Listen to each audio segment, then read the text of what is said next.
This is a story, man, that somebody slid me on IG, and it's a pretty serious story, man. This guy was, the guy had a pretty full life, man, and he's accomplished quite a few things. But the trouble started way before this. Because first, let me give you the backstory on the guy. The guy's a former Marine, did two tours in Iraq from 2006 to 2010. And he was the star of a show called 60 Days In, where these guys come and volunteer to spend 2 months in whatever county jail they put them in. And I say this to you. You have to have some sort of mental issues if you're going to willingly go to jail. You know what I'm saying? You have to have some mental issues if you're going to willingly be locked up. For whatever reason. I'm not talking about for play. I'm talking about in there under alias as a real live inmate. Something wrong with that, man. I don't know anybody, man, that's going to volunteer to go to prison. And he was in the Fulton County Jail, man, but if you know anything about the ATL, man, the Fulton County Jail, man, is worse than prison, man. Guys in Fulton County Jail can't wait to go ahead and get sent down the road, man. But let's talk about the reason for this suicide. Now, in October last year, the guy was charged, not accused, charged with a grape without the G and multiple assaults. He was charged with a rape and multiple assaults, 5 total felony counts. And he was scheduled for arraignment in November, I think November 5th, which would be tomorrow. I think he was scheduled for arraignment tomorrow. Then his pregnant wife was divorcing him. He's concerned about family court. Had the accusation culture on one end, had the family court divorce culture on the other end. Guy already probably suffered from PTSD for being in Iraq. Matter of fact, there's no probably. Guy already suffered from PTSD for being in Iraq. 2 tours. Then they further that PTSD by being in jail willingly. And between all that, man, the guy got an associate's degree in criminal justice and law enforcement in 2014. Now, I ask you, man, where was this guy's help? You ever wonder why you don't hear a lot of women committing suicide, man? You don't hear that a lot. Because they don't do it a lot. Not just because they don't have the pressures that men have, but because they have a support system that men don't have. Untreated depression is one of the most damaging things that men in America deal with. Maybe in the rest of the world, but in America, untreated depression is a major issue. There are many guys who are angry. There are many guys who are angry and confused. There are many guys who are angry, confused, and feel all alone in the world. That's a recipe for this result. I had a partner, man, went out to the military, man. Of course, by the time he got back, man, I was so caught up in hustling, man, and running the streets and doing what I was doing, man, you know what I'm saying? Running to the money, running these bras. I was so caught up in doing so many things, man, that, once he touched down, man, I went to chill with him, man, at one time, man. And, I just forgot about it. You know what I'm saying? The guy had been gone like 8 years. So, in 8 years, man, and this was my homie, man. We grew up, man. He lived right across the street from me. You know what I'm saying? So he left, man, and came back, man, within a year, man. Man, the guy, put a gun in his mouth, man. People came home, man, and saw him laid out. See, a lot of times the people around us don't understand, man, that they're a part of the problem. Many guys get so caught up in familial ties and their friendships and, their so-called loyalties to whatever or whoever, that they won't put themselves in an environment that's conducive to peace. All this is about is peace of mind, man. You know, my cousin Leonard, man, he was, we probably, I know I probably was 20, man. He may have been 19, man. He told his sister, man, that, he just told his sister he was just tired, man. He was getting money. Told his sister he was just tired. And the next day, man, in front of his little brother, man, another one. You know what I'm saying? A gun to his temple.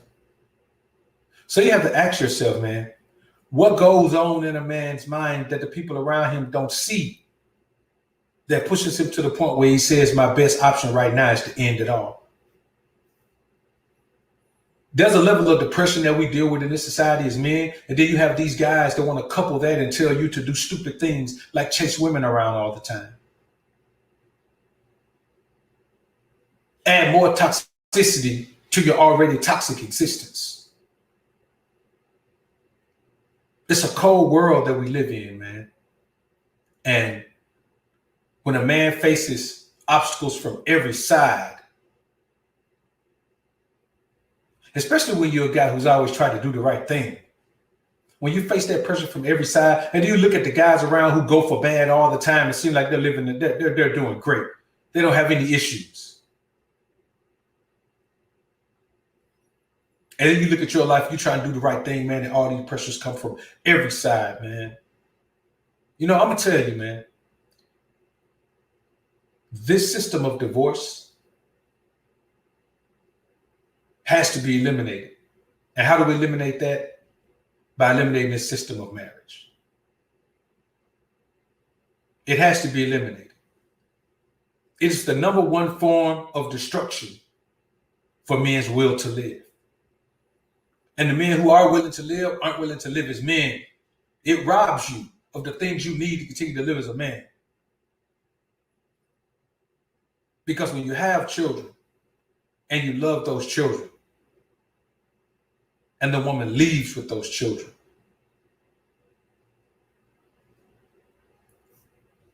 it's a tough thing, man. That's why I tell guys, man, that being emotionally unattached, man, is, and even if it takes being emotionally unavailable, I'm to the point now, man, where I'm like, just go ahead with emotional unavailability. Being available emotionally puts you in a position to be destroyed by people, man. You want to destroy man, the easy way to destroy man is to destroy him emotionally. Intimidation is emotional destruction. Embarrassment is emotional destruction. Humiliation is emotional destruction. You can mash a man with those. So if you stay out of those emotions, then you have to worry about things like this bothering you, or maybe not even getting caught up in these things, man. But it's a tough thing, man, to know that you're facing this stuff, man. And listen, the worst thing is this. We're in a society now where you're guilty until proven innocent. And the chances of you being proven innocent are slim and none. The majority of things that you face as a man in this society, you're already presumed guilty. Already presumed guilty. And when you think about it, man, that's a wild thing. That's a wild set of circumstances for us to exist in, man. So when I say things like, man, no man should be a stepdad, I'm saying that because it's true. You put yourself in a position to have emotional damage that's that you can't recover from. You put yourself in a position to receive, this type of punishment, this type of spiritual punishment that you can't recover from. You get into these marriages, man, you put yourself in a situation, you get into type of emotional turmoil that you can't recover from. Because if you love a woman, you give her your all, she'll never give you her all, then you fall out of that and you realize, man, that you were in it by yourself anyway. So not only are you by yourself after the divorce, you realize you were by yourself in the marriage. Men are dealing with too much stress with no outlets. Had a cat hit me up the other day, man, in a message, man. and just was telling me about the things that he has to deal with women, where where they turn the conversation on, then turn it off. They turn the interest on, then they turn it off. Man, you got to understand this, man. Listen, I had a young chick say to me, man, well, how do you, if you don't go to clubs, how do you get a rotation? This is a young chick. I'm like, what does she even know about rotations? Women are starting to play the game the way they hear these guys talk about it. So a lot of times, a lot of women didn't even know about these things. Now they come listen to it and they're like, oh, okay, so if he calls and I don't call back, or if he texts and I don't text back, that's going to make him want me more. But I just have to text sometime. Or if I let him take me out early on but don't do nothing, that'll get me in good with him, and then he'll take me out again. Or, you just be surprised, man. But you don't have anybody telling men to focus on God. You don't have nobody telling men to focus on the Most High. You don't hear nobody telling men to focus on the spiritual selves. Get your money right. Get your mind right. Get your body right. Nobody's talking about the spiritual side, and you can hear it in guys when they talk. You can tell they have no spiritual awareness, no spiritual essence. Because everything they say is an attack on someone. If you listen to someone, man, and all they do is attack other people, man, they lack godliness. They lack morality.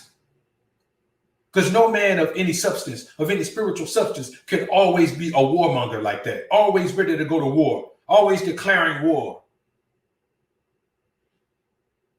War is not a fun thing. That's why all these soldiers like Nick Burrell go and come back with PTSD. War is not a fun thing. It's not something you could turn on and turn off. It's easy to go to verbal warfare. You can be in verbal warfare with a bunch of people at once, but a real warfare, you can only be in it with one person at a time, or with one adversary at a time, one enemy at a time. We are too busy trying to outdo one another in ways that don't matter. So when it comes time to have a support system, everybody views you as an opponent, and nobody's going to support their opponent. If everybody's an opponent to you, then when something happens in their life, you're looking at an opportunity to get ahead of them. That's not what God intended for us, brothers. I tell young guys all the time, man, listen, man, this ain't no knock on the military. If you're in the military, man, salute to you for doing your job, man. Do what you got to do, man, to fight for the rights of the American people, man. Salute to you. But if a young man asks me, should he go there, I'm going to always tell him no. I'm going to always tell him no. Why? Because the juice isn't worth the squeeze. For the overwhelming majority of young men, the juice isn't worth the squeeze. Now, is it better than going to prison? Yeah, it's better than going to prison. But there are not many other things that I rank it above. I rank it above prison and death and paralysis. Homelessness. But the things that represent a quality of life for us, I don't rank it above any of those. You know how I feel about secondary education. I rank it way below that. Man, I rank it below going to church. I rank it below a bunch of things. Why? Because as you see right here, where are all those people who appreciate this guy serving two tours in Iraq? Where were all they? Where were they? How come we couldn't call them and talk to them? His little reality show co-stars, the producer, director, how come we couldn't call them and talk to them? We live in a society that's based on reputation. The very moment you do something to harm your reputation, is over for you. The very moment. People who claim that they were your friend for life will turn their back on you the very moment you do something that they believe harms your reputation. If you're making money with someone, the moment you do something, man, that hurts the money or had the potential to hurt the money, then you realize that everything they did was just based on the money. We have to be real about the society we live in as men. That's the problem. We have to be realistic about the society that we live in. And unfortunately, many of us are not. We think we live in a world where I wish the world, I wish that how the song go, man? I want to teach the world to be a happy guy just like me. I want to buy the world a Coke so we could be family. Guys want to be in this perfect world where everybody's on everybody's side. Everybody want to see everybody win. Everybody want to see you achieve things. The people around you are happy that you're achieving things, and they don't want anything in return. All they want is an opportunity. Put them on, show them how to put in work. Let them put in some work and make their own money now that you plugged in. We think that a woman who has children with you but knows that she doesn't have the time to be an effective parent will just give you your children and say, I think the children should stay with him.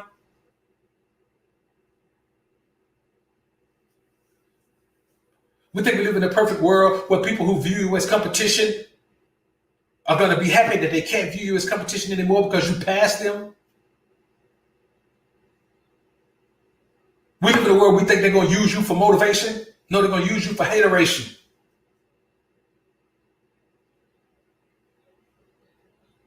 We live in a world where we think our wives, just because she said I do, is never going to say I do to somebody else. I do want to come get with you before I go home to my husband. We think we live in that world. We think we live in a world where you could be with someone in a mutual situation, and then suddenly they decide that, well, I don't want anybody to know about that, and then suddenly it wasn't mutual. It wasn't consensual all of a sudden. And sometimes that could even be your wife. It's a wonder that more of us aren't committing suicide. It's a wonder that 50% of men in the United States aren't committing suicide. We all face the same stresses. We all face the same concerns. It's a wonder that we haven't embarked upon a mass exodus away from this place. The essence of who we are as men has been under attack for decades here. That's why I tell you guys all the time, man, listen, I love black women. I love them. Just from another country. Because in this society, it's hard for a woman not to have the mindset that they have. This society is conducive to a woman having that mindset and reaping benefits from it. Everybody wants to reap benefits, especially those who believe they've been oppressed. They want to finally reap the benefits of being who they are. You know, listen, you know, if we all woke up tomorrow and as black men, just being black men, we got a leg up just because we're black men.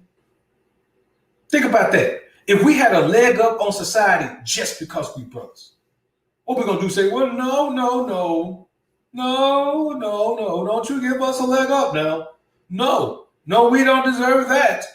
Don't do it. The rest of the world is going to be very angry if you do that. Don't do that for us. We don't want to draw the angst of the rest of the world because you're showing favoritism to us finally. Are we going to turn that down? No, we're going to jump on it and capitalize on it. So we can't knock women for capitalizing on that. They have an opportunity to be who they are and capitalize on that. We got to understand that. But at the same time, in understanding that, we got to understand that we need to look elsewhere when it comes to having wives and mothers of our children. We need to look elsewhere to a woman who's still mentally, emotionally, and spiritually equipped to be that. That's all I'm saying. You can't go anywhere in the world with our some sisters, man. So what I'm saying is this. If we all don't want to end up in a situation like Nate Burrell, because this can happen to any of us, any man who's got a wife right now, and guys feel good about their wives, as you should. I hope you're not married to a woman you don't feel good about. But next week, you could be just like this, a man who's going through a divorce. Because when a woman files a divorce, you never see it coming. You think everything is good. You never see it coming. So this could be any man next week. Any of these guys is always talking about, man, I would go meet women. I had this woman and this man and that many women. And this could be any of them facing these 5 felony charges. A Riz Ape and 5 assaults. A Riz Ape and 4 assaults. This could be any of us. He had a degree. He had a career. TV career at that. He was in the military, honorable discharge, but he still got so much pressure on him that he had to go ahead and take himself out the game. He felt like his best option was to take himself out. You see, the reality of the situation is this, brothers. There's a time and a place to think about other people and your relationships with them. And that time and place is when you're a child. When you become an adult man, if it doesn't benefit you, you can't be involved in it. If they don't benefit you, you can't be involved with them. If they're not a part of your program or dedicated to the fulfillment of your dreams and goals, aspirations,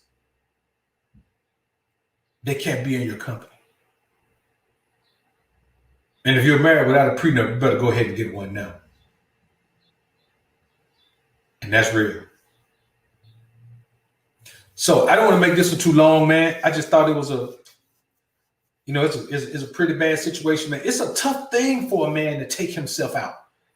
Do you know what kind of mindset you have to be in to say, I'm going to take this iron, put it to my own head, and pull the trigger? Like right at the end right there, nothing stops you and says, you don't want to do this, to where you just pull the handle down. You just go ahead through with it. What kind of mindset must a man be in to do that to himself, bro? Man, that's a deep mental oppression right there. That's not even depression, that's oppression. The depression is oppressing this man's ability to love himself. That's rough, brothers. It's a heck of a way to go out, man. Heck of a way to go out. When you feel like there's no hope for your life, when you feel like the only hope for your life is death, when you feel like your only hope for happiness is death. Let me tell you what the guy said in his suicide note. He said now he's going to go join his comrades who will have to deal pretty much with this BS down here, walking around in this BS. Every man who goes to the military, man, and does any tour of anything, anywhere, in any war zone or enemy territory should automatically come out straight to some counseling. And I'm not talking about those VA counselors. I'm talking about some real reputable counselors. Not these military counselors who got their degrees 5 days after they graduated basic training. I'm not talking about that. Didn't have to earn it, it just got shipped to them in the mail.